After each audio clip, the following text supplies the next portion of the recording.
about to meet the ultimate triple talent, a student, a tech enthusiast, and a creative force to be reckoned with. Hi Kabirat. Hello Fatima. What's the most rewarding part of creating content in the Web3 space? When I go out and somebody tells me, oh, I saw your content and I read it, I understood what this is, I feel on top of the world. What are the biggest lessons you've learned from your journey so far? Consistent efforts over time leads to meaningful results. How did you start building your personal brand in the Web3 spaces? Telling stories that made complex concepts easier to understand. How can young people like you leverage platforms like LinkedIn, X, and even TikTok to create a strong personal brand? Anything you're doing, just share it. How has building your personal brand opened doors for you in the Web3 and tech space? What's more rewarding when my brand speaks for itself?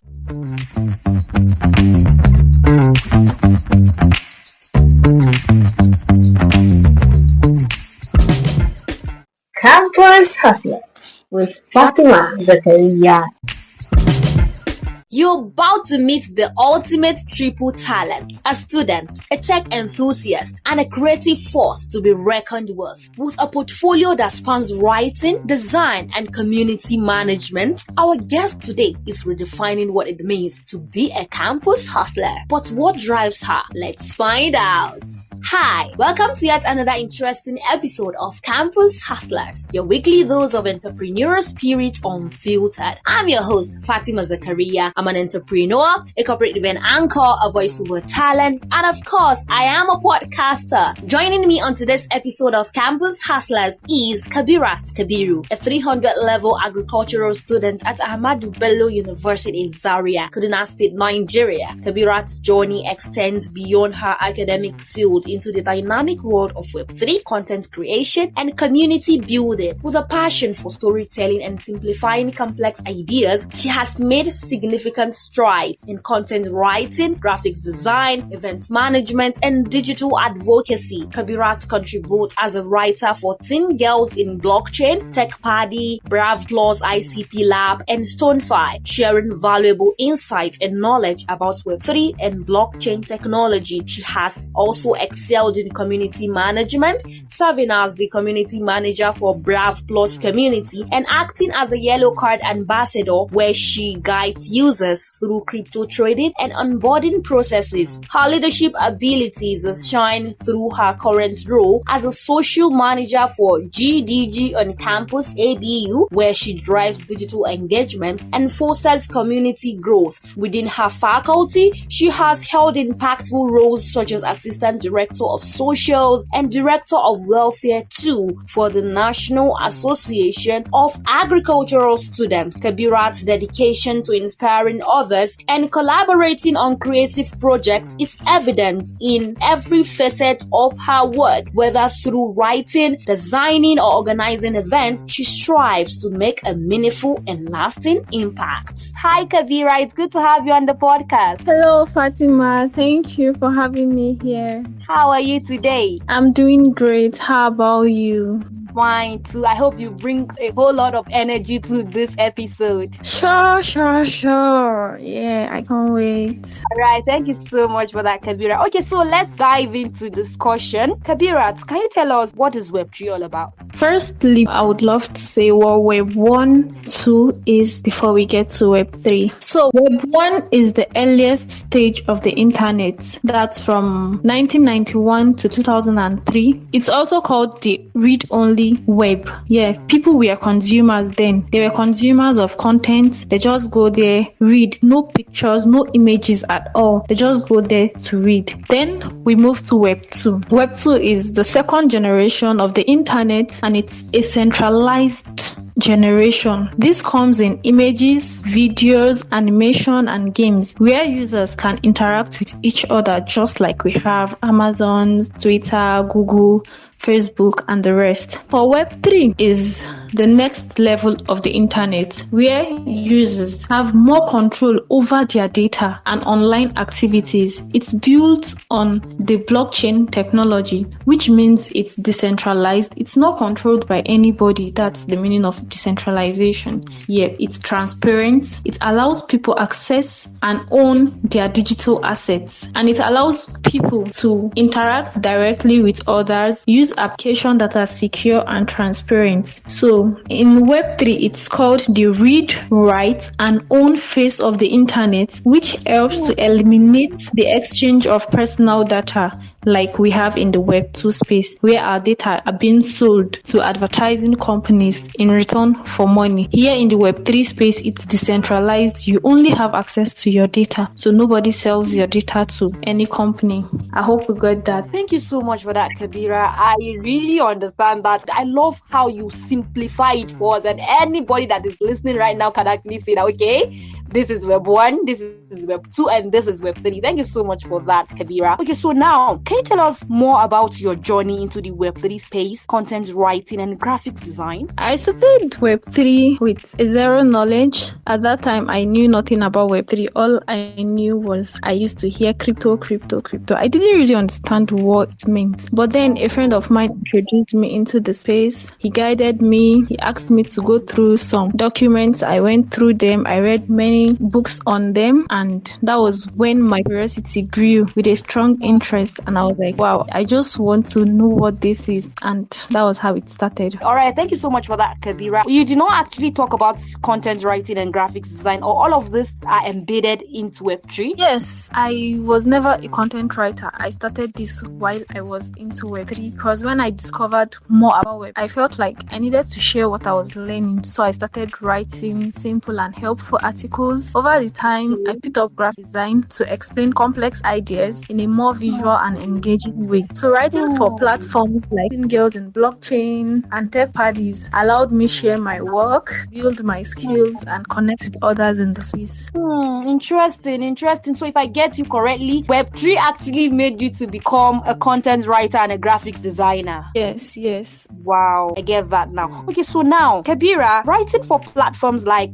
Teen Girls in Blockchain and Techpadie must be exciting. What's the most rewarding part of creating content in the Web3 space? Actually, as someone that loves sharing ideas, and when I learn new things, I want other people around me to learn from me. So being part of a movement that's shaping the future, it really was more exciting and inspiring. The most rewarding part of content in Web3 is the impact that it has on people. It's not all about teaching content. It's about opening doors to a whole new world of possibilities. When I go out and somebody tells me, oh, I saw your content and I read it, I understood what this is, and I'm like, wow, I feel on top of the world just from that. So Okay, so now, Kabira, as a student, how do you balance the demands of being a student leader with your academic responsibilities? I would say it's all about planning. Yeah, I prioritize tasks and create schedules to ensure I meet deadlines. I focus on what's most urgent and important. Then I've also learned the power of delegation. It's not all about doing everything alone, but trusting teammates and empowering them to take responsibilities. And also, time blocking helps me dedicate specific hours for my studies, leadership duties, personal time, and ensuring nothing is left behind. Most importantly, I take short breaks. I sleep a lot, yeah. Interesting. So can you tell us what skills have you gained from your leadership roles, like being the social manager for GDG on campus ABU and even the welfare director? What skills have you gained from your leadership roles? Okay, I would say I have learned to organize events. I've learned how to communicate effectively with team members, work well as a team. Being a leader has also taught me to solve problems quickly. I stay focused on goals, not to be selfish in my decision making. And for GDG on campus, as a social media manager, I am the only non-technical person on my team. Yet it has never made me feel like a disadvantage. Instead, I learned how to adapt and collaborate effectively with the technical team members, and it has been rewarding to contribute meaningfully even without a technical background. Wow, awesome. I love that. Okay, so now I can tell that you are doing a whole lot. So can you tell us, how do you stay inspired and maintain creativity while juggling so many roles? I I take breaks when I'm tired. Then I look for inspirations in books, social medias, and even people around me. Sometimes when I come across people doing amazing things, I'm like, am I playing? What is this? Like, no. So this motivates me to push myself to do more and aim higher. I also remind myself not to move faster than my shadow. I take one thing at a step. I focus on steady growth instead of rushing. Yeah, that's what I do. So I love that. Okay, so now can you tell us what are the biggest lessons you've learned from your journey so far? You must have learned a whole lot. The biggest lesson I have learned so far is consistency is everything, honestly. It's the little thing that tells. It's the little things that matter. Consistent efforts over time leads to meaningful results. I've also come to appreciate the importance of building strong relationship and working together. I feel like no matter how skilled you are, you have to collaborate and support others to make a difference in reaching your goals because you cannot do it alone. So it's consistency and networking here, building strong relationships. Awesome. Consistency and networking. I picked that. Okay, so now can you share some of the challenges you faced so far or the ones you are currently facing and how you've been able to overcome those ones that you have faced in the past? One of the biggest challenges I face is balancing multiple roles. Yeah, it can be overwhelming sometimes. On top of that, Web3 moves so fast. So keeping up with all these changes and trends can feel like a race. At the moment, I had to stop and ask myself, is the goal to be fast and furious or to focus on my goal? Because honestly, it feels like a challenge to keep up with everything. Like every day you hear new things, new trend, new terms, and I'm like, wow. So instead of letting it stress me out, I have come to view these challenges as an opportunity to grow, learn, and adapt to the pace. Interesting. Okay, so now Kabira, can you share, or should I say, do you mind sharing some of your success stories with us? So far, so good. Success stories. Every day of my life, I feel like, yeah, I just see many things and I'm like, yeah, I'm growing. I am successful in this aspect. I don't have a particular success story to share. I can't even think of anyone at the moment, but there are many because every day I feel like, yeah, I'm doing well. Interesting. I love that. Okay, so now, where do you see yourself in the next 5 years in terms of your career and personal growth? On the personal level, I envision growth in my career, expanding my skills in content writing, design, and community management, and being part of the global initiative that empowers others. That's what I love doing most. I also hope to mentor young people, especially those exploring opportunities in Web3, to inspire them to dream bigger and achieve more. Interesting. Okay, so now, what advice would you give to young people, especially students looking to explore opportunities in Web3 and digital spaces? I'm so sure that some of them are even listening to us right now. So what advice do you have for them? I have just 3 actionable steps I would love everybody to start with. Firstly, I would want them to understand what they want to be known for and the values that will guide them. Then secondly, they should focus on providing value, because the more you provide value, the more you learn. Then thirdly, I would also say they should engage with others. They should build connections because it's actually the key to growth. That's just it. Thank you so much for that, Kabira. Okay, so now Kabira, quickly before we dive into the second segment of the podcast, I know a lot of people are listening to you right now. Some of them want to even venture in what you do, and now listening to you is making them feel, finally I have somebody who can hold my hand or somebody who I can connect with. Okay, so now where can listeners find you? So find me on X and LinkedIn. My X name is Tokyo_Web3_0, and on LinkedIn, Kabiru Kabirat. I also write on Medium. I'm Kabiru Kabirat there. All right, listeners, so we are about to dive into the second segment of the podcast.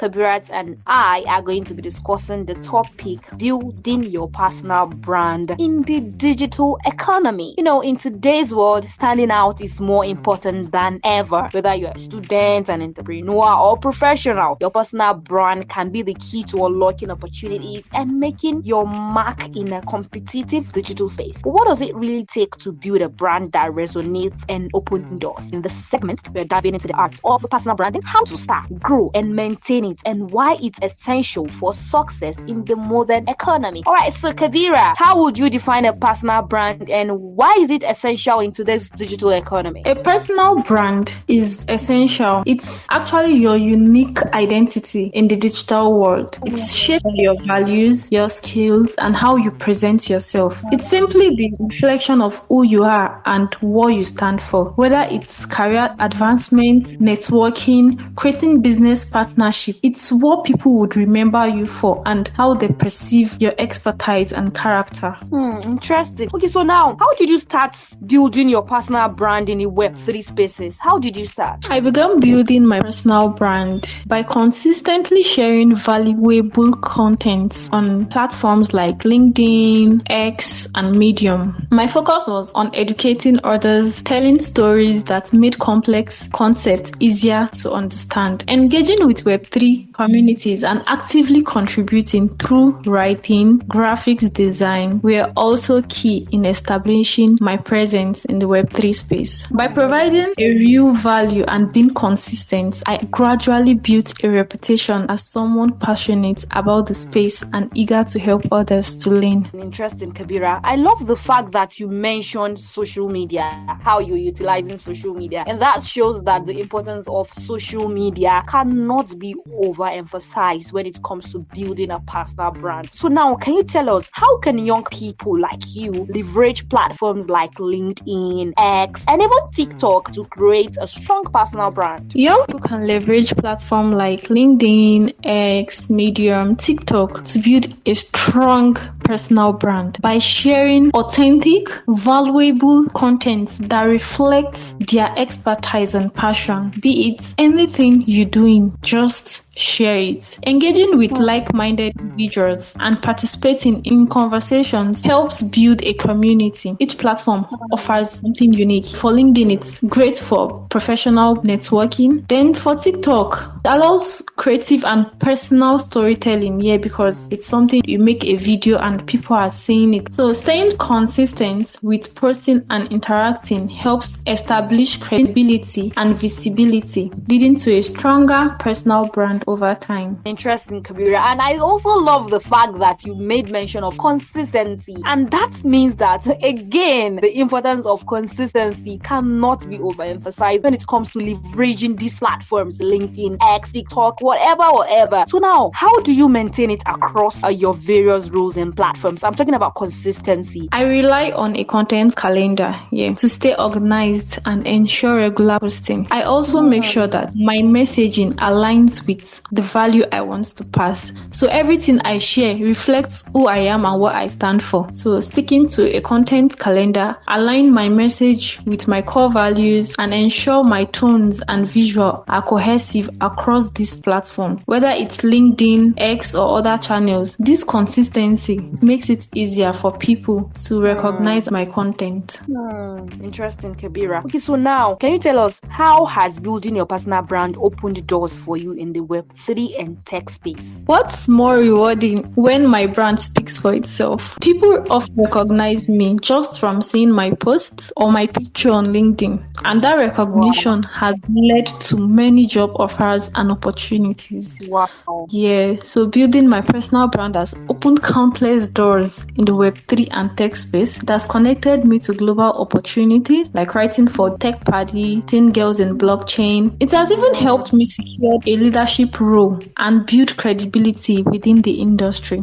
interesting. I love that. Okay, so now, what are the common mistakes people make when building their personal brand, and how can they avoid them? I mean, you have been there, so you can tell. The first mistake I would pick out is inconsistency, because I've been saying that inconsistency, yeah, that's one. Then secondly, it's lack of authenticity. Some people come and do fake things. You just come and do fake life there. And also thirdly, let me say, trying to do too much things at once, because I also had that problem when I started. I didn't have a clear niche. I posted everything that came to my mind. I post about agriculture, post about this, post about that. But then I saw my engagements were low. I wasn't seeing the result I wanted. It wasn't giving me what I wanted. Over the time, I realized that focusing on one area and staying true to my values was key. So I narrowed my focus and stayed committed to posting things that tells about me, and things started to click. So to avoid these mistakes, it's important to stay authentic,